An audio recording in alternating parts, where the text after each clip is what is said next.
it's so interesting to see that the change in people in just those few steps, going from the open field environment to the forest environment. It's an emotional change.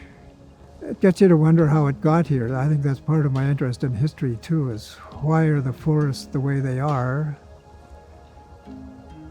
How did they come to be this way, and what are they going to become?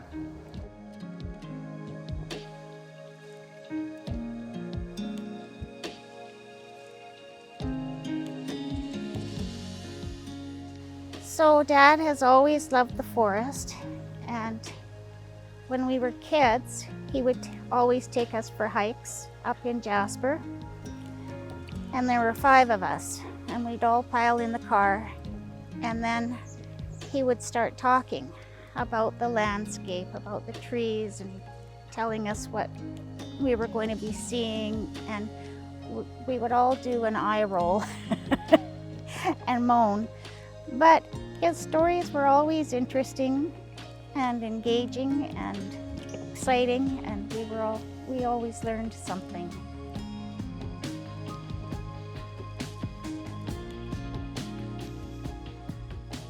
So the thinking was that if we were developing a forestry program, that it should be broader than the traditional focus on logging and the forest industry, that we should talk about the forest itself as a living community and talking about managing it for the forest itself as well as for the products and services that it could provide.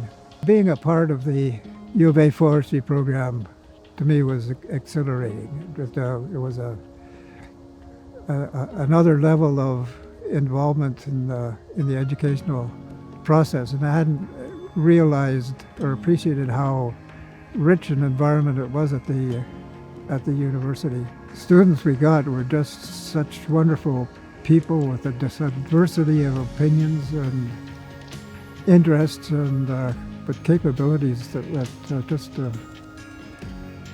they've been internationally competitive and contributing.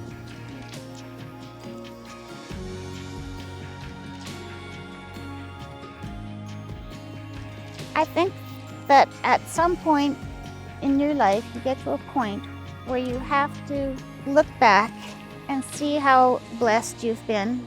Dad's had a wonderful career, and he's been very fortunate. And at some point, you have to turn around and help the next group coming along. And the U of A is an exceptional, world-class university, and it's very important in the area of forestry and forest management. And certainly as we go along and with climate change and wildfires, it's going to become more and more important that we have these young experts coming along. I went to University of New Brunswick for my BSc forestry, and scholarship never entered my mind, but I was awarded one in my 3rd year. And I'm thinking back, I was amazed at the impression that made on me, that I thought, oh, well, wow, I can I think it changed my trajectory at that time, that I got more serious about my studies, and as a result I was able to graduate in the 1st division. But the idea of a scholarship as an incentive and a recognition both was a neat idea. People know Pete Murphy, and I think people really respect him and honor him. And I think they'll be thrilled to have him remembered this way. The fact that it's named after me is nice, but it's the main thing is the recognition that it'll provide an incentive to somebody else. Or maybe that somebody else would pass it forward in the same spirit.